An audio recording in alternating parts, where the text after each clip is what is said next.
Return එක නේ. Bus එකක් තමයි. බස් එකක්.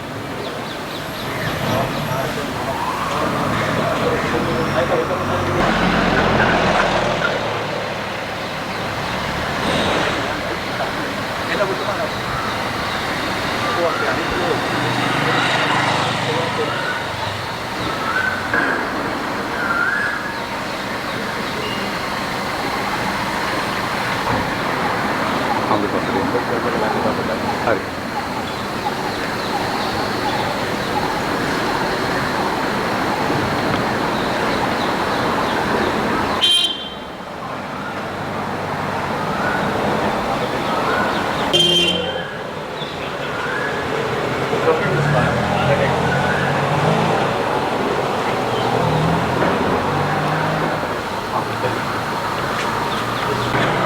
Nak kerja ni.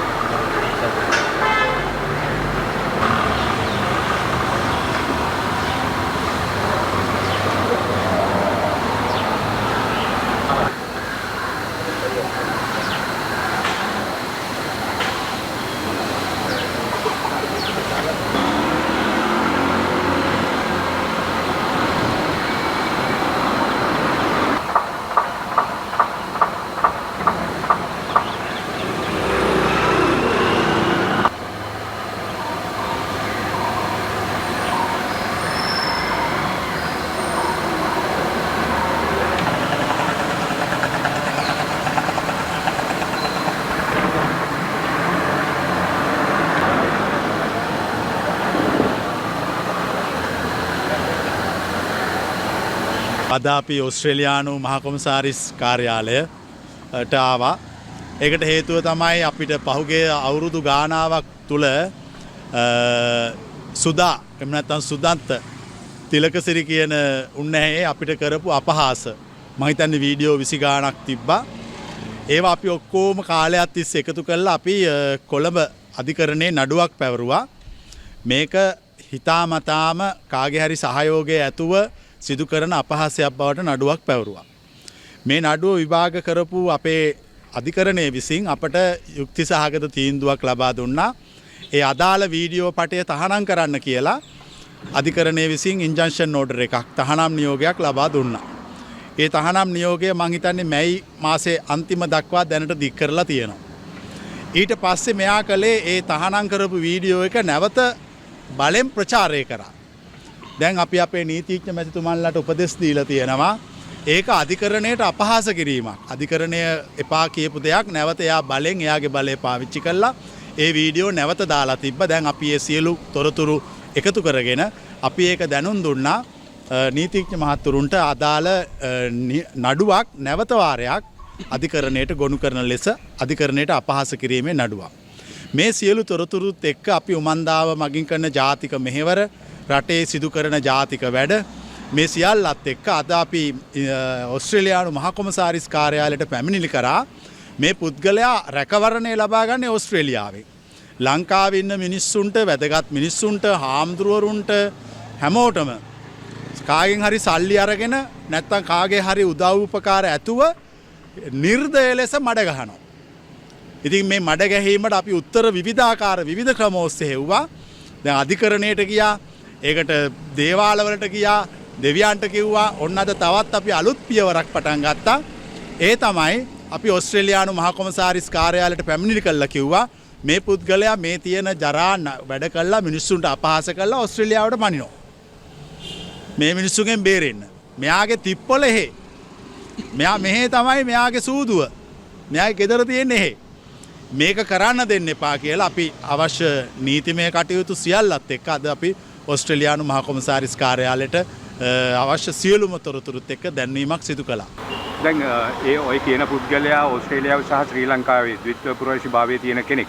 මේ වගේ නීතිය අනුව ක්‍රියා කරොත් එහෙම එහි පුරවැසිභාවය සම්බන්ධව ඔහුට ප්‍රශ්නයක් වෙනවා. මම හිතන්නේ ඒ ගැන ඔබතුමා පොඩි විස්තරයක් කළා නම් හොඳයි කියලා අපේ මේ වන විට අපි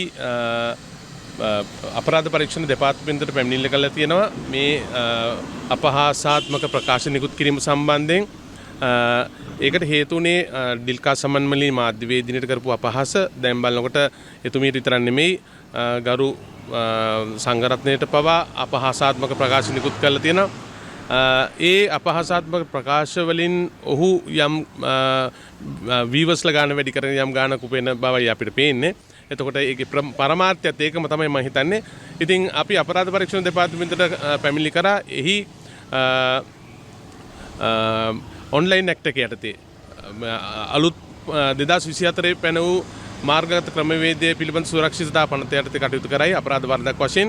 ඒ වගේම අපි මේ වන විට මිලියන 100ක න්තර වාසියක් යොමු කර සිටියා. ඔහුට එම කරපු අපහාස වෙනුවෙන් වන්දි මුදලක් ගෙවීමට ඒ ගෙවීමට අපොහොසත් වන්නේ නම් ඔහුට විරුද්ධව දිසාධිකරණ නඩු පැවරීමේ කටයුතු කරනවා. ඒ විතරක් නෙමෙයි මේ වන විට දිල්කා සමන්මලීගේ පියා ඔස්ට්‍රේලියානු නීතිපති දෙපාර්තමේන්තුවට පැමිණිලි කරලා අවසන් මේ තැනත්තාගේ ක්‍රියාකලාපය සම්බන්ධයෙන්. ඒ වගේම මේ වන විට ඔස්ට්‍රේලියානු පොලිසියට පැමිණිලි කර අවසන්. දැන් සාමාන්‍යයෙන් අපි දන්න පොදු නීතිය අනුව ඔස්ට්‍රේලියාවේ පුරවැසියෙකුට වෙන රටකදීවත් පුරවැසි භාවය සම්බන්ධයෙන් තවත් පුරවැසියෙකුට ඔස්ට්‍රේලියානු පුරවැසියෙකුට අපහාස නින්දා අපහාස කරන්න බෑ. විශේෂයෙන්ම කාන්තාවකට කරොත් ඒ සිරදඬුවම් ලැබිය හැකි වරදක් එම රටේ. ඒ අනුව මේ වන විටත් අපි ක්‍රියාත්මක වෙලා තියෙනවා. ඔස්ට්‍රේලියානු පොලිසියට නීතිපති දෙපාර්තමේන්තුවට පැමිණිලි කළා තියෙනවා. අද ගරු ස්වාමින් වහන්සේ නායක ස්වාමින් වහන්සේ අද ඔස්ට්‍රේලියානු මහා කොමසාරිස් කාර්යාලයට පැමිණිල්ලක් ඉදිරිපත් කරා. ඒ සම්බන්ධයෙන් ඉදිරියේදී ඔහුට විරුද්ධව කටයුතු කරන්න ඇති. දැන් මේ සමාජ ක්‍රියාකාරීන් සහ සමාජ මාධ්‍ය හරහා සිදුවෙන යම් දේවල් පිළිබඳ දැන් රටේ ලොකු ආందోලනාත්මක දේවල් සිද්ධ වෙනවා. ඒ කියන්නේ සමහරක් අය මේ සමාජ මාධ්‍ය හසුරවන්නේ යහපත වෙනුවෙන් පමණක් නෙවෙයි. අන්න ඒක තමයි ප්‍රශ්නය. ගැටලුවක් එතන තියෙනවා හාමුදුරනේ. මේ ගැටලුව අපි निराකරණය කරගන්නේ කොහොමද? මං හිතන්නේ බුද්ධිමත් නොවන මිනිස්සු, දාර්ශනික අදහස් නැති මිනිස්සු එක පෞද්ගලික මඩගැසීමට සමාජ මාධ්‍ය පාවිච්චි කරනවා. ඒකට ඉතින් රටේ නීතිය ඉඩ ඕන තරම් තියෙනවා. ඉතින් මේවා වෙනස් කරගන්න ඕන අයට මිනිස්සුන්ට බනින්න අපහාස කරන්න මොකක් හරි වරදක් තියෙනවා. ඒ වරද පෙන්වන්න පුළුවන්. මඩ ගහන්න අපහාස කරන්න බෑ. ඉතින් මම හිතන්නේ සමාජ මාධ්‍ය වලින් අපිට බැරිද අපි මේ වැටිලා කන්න නැතුව ඉන්න රටක් මේ මිනිස්සුන්ගේ ආර්ථිකය හදාගන්න, කුසිකර්මාන්තය දියුණු කරගන්න, අධ්‍යාපනික වැඩසටහන්. මං හිතන්නේ අපි උමන්දාව හා ආශ්‍රමයේ YouTube channel දෙකෙන් කරන්නේ ඒක. ඔව් එකතු වෙනවා. දැන් අපේ ඉන්නවා මං හිතන්නේ ලක්ෂ 15ක් 20ක්. ඊට පස්සේ නෑ කුණුහරුප කියන්න ඕනේ නෑ. මෙතන මේ කුණුහරුප කිරීමේ ට්‍රෙන්ඩ් එකක් කරන් තියෙනවා. මං හිතන්නේ ට්‍රෙන්ඩ් එකක් කරේ අපේ රටේ මිනිස්සු කුණුහරුප අහින්න ආසයි. ඕපදූ පහන් ආසයි. මං හිතන්නේ ඊට වඩා සුබවාදී දේවල්, ධනාත්මක දේවල් ඇහුවනම් අපි දුප්පත් ජාතියක් නෙමෙයි. ඉතින් ප්‍රශ්නේ තියෙන්නේ මෙයාට ආණ්ඩුවෙන් රැකවරණය සපයනවා. පොලිස් ආරක්ෂාව දෙනවා.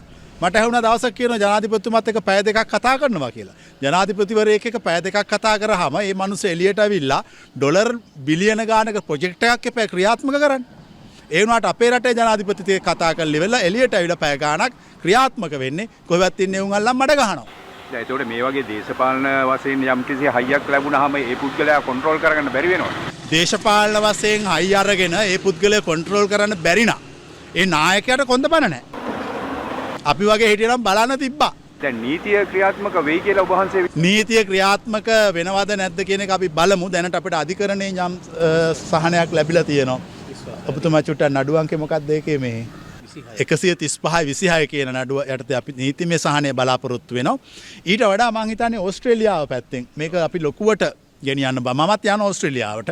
ඕක වෙනුවෙන්ම ගිහිල්ලා නීතිපති කාර්යාලයට ගිහිල්ලා අපි මේ විදේශ ඔය කට්ටිය අඳුරන විදේශ අමාත්‍යාංශේ නම් ලේකම්ලා ඔක්කොම මොකද අපේ උමන්දාවට එන මිනිස්සු විදේශිකයෝ වුණාට ඒගොල්ලෝ සම්බන්ධ කරගෙන මේකට අවශ්‍ය නීතිමය පදම මෙහෙත් හදනවා. මම කියන්නේ මේ රටේ ජනාධිපතිට කියන්නේ බල්ලෝ බැඳ තබ පියව්. බල්ලෝ බැඳ පියව්. මේ බල්ලෝ ලිහලා පිස්සු බල්ලෝ අතාරින්න එපා. මේකෙන් මේ රටේ හොඳ දේවල් කරන මිනිස්සු ඉන්නවා. තරුණ ව්‍යවසායකයෝ ඉන්නවා. හොඳ අදහස් තියෙන මිනිස්සු ඉන්නවා. ඒ මිනිස්සුන්ට ඉඩ දීපියව. ඒ කොහෙවත් ඉන්න පිස්සු බල්ලෝ දාලා රට විනාශ කරන්න නැතුව. හාමුදුරුවෝ අපි තව දකින්න දෙයක් තමයි මේ සමාජ ජාල හරහා මේ මාධ්‍ය උපයෝග කරගන්න තව පුද්ගලෙක්ගේ යම්කිසි කොන්ත්‍රාත් එකක් එනවා. ඒ ඇවිල්ලා ඒ කොන්ත්‍රාත් එක උඩ තමයි මේ පුද්ගලයා ක්‍රියාත්මක වෙන්නේ. ගොඩාක් වෙලාවට තියෙන ඒක. මේක පිටිපස්සේ කාට හරි මඩ ගහනවා නම් ඒ මඩ සල්ලි දුන්නා මඩ ගහනවා. ඕන කෙනෙකුට මඩ ගහන්න පුළුවන්. දැන් අර පාතාලේ කරන්නේ සල්ලි දුන්නාම මරන්නේ. ඉතින් ඒකම තමයි YouTube කාර්යෝ කරන්නේ. සල්ලි අරගෙන එක එකාට මඩ ගහනවා. විවේචනය මඩගැසීම දෙකක්. ඉතින් මං හිතන්නේ අපි මමත් මේක ඕස්ට්‍රේලියාවට අරන් යනවා. අපි එහි ඉන්න විදේශ අමාත්‍යාංශයේ අදාළ අය දැනුවත් කරලා ඉදිරියේ ක්‍රියාමාර්ග ගන්න. අද මේ ආරම්භයක්. දැන් ඔබ වහන්සේ කිව්වා වගේ අර සල්ලි දීලා මිනිමරනවා පාතාලේ. ඒක එකපාරයි මැරෙන්නේ. මේක ඊට වැඩිය දරුණු නෑ. ඔව් දැන් මේක දැන් අපිට මඩ ගැහුවට අවුලක් නෑ. අපි ඕක ගණන් ගන්නෙත් නෑ. ඕක සතියක් ගියාම අපටත් අමතකයි. ඔක්කොට මම නමුත් කාන්තාවන්ට මඩ ගහනවා. සමහර මිනිස්සු මේ රටේ ඉන්න වැදගත් මිනිස්සු මල්ලඟට ඇවිල්ලා අඬ කියලා තියෙනවා මේවට අපි උත්තර ඇත්තට මේ මිනිස්සු හරි අසරණයි. පව්. මේ බොරු කියලා මඩ ගහනවා. ඉතින් මේකට අපි ජනාධිපතිතුමාට කියන්නේ ඔය එක එක බල්ලෝ අතාරින්න එපා. පාලනය කරනවා නම් කෙලින් පාලනය කරන්න. ඕන කෙනෙකුට ගහන්න කෝට්ට තියාගන්න. එහෙම නැත්තම් ඒ පාලනයත් අසාර්ථකයි. අර පස්වෙනි මිහිඳු රජුරුව වගේ වෙනවා. මේකට නියාමනයක් තියෙනවා. නියාමනයක් අවශ්‍යයි. තමන්ගේ පාක්ෂය හරි විරුද්ධ හරි වැඩ මේ නරක දේවල් කරනවා නම් ඒවා නියාමනය කරන්න ඕන. ඒවට දැන් කිසිම නීතියක් මං හිතන්නේ නැහැ ඔහුට විරුද්ධව ක්‍රියාත්මක වුණා කියලා. මම දැක්කර අර්ජුනා පාර්ලිමේන්තු මන්ත්‍රීවරයා කියනවා ඔය ඔහුට විරුද්ධව නීතිය ක්‍රියාත්මක වුණේ නැහැ කියලා. කිසිම මේ විමර්ශනයක්වත් සිදු වෙලා නැහැ. ඉතින් අපි ඉල්ලන්නේ CID එකෙන් අදාළ නීතිමය ආයතන වලින් දැන් අපි අධිකරණ ක්‍රියාමාර්ග අරන් තියෙනවනේ නේ. අපි ඉස්සරහට තව නඩුවක් දානවා. ඉතින් මේවත් දානවා. ඊට අමතරව මම හැම දේවාලයකටම ගිහිල්ලා පොල් ගස් ඕනවා. පැහැදිලිනේ. ආණ්ඩුවටත් එක්කමයි වදින්නේ. ඔක්කොටම ගහලා එනවා. මෙහෙවන දැන්